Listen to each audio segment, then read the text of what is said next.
ఈ వాక్యాన్ని వీక్షిస్తున్న సహోదరి సహోదరులందరికీ క్రీస్తు పేరట వందనములు.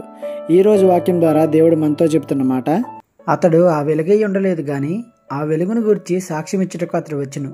యోహాను సువార్త 1:8. ఈ వాక్యం యోహాను గారిని కోట్ చేస్తూ రాశారు.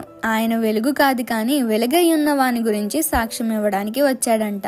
యేసయ్యే ఆ వెలుగు అని మనందరికీ తెలుసు. అయితే ఆ వెలుగు నేనే అని చెప్పుకొని యోహాను ఫేమస్ అయిపోవచ్చు.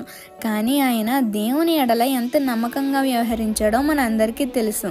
అయితే యేసయ్య వెలిగిస్తేనే వెలిగింపబడిన మనం ఎలా వ్యవహరిస్తున్నాం?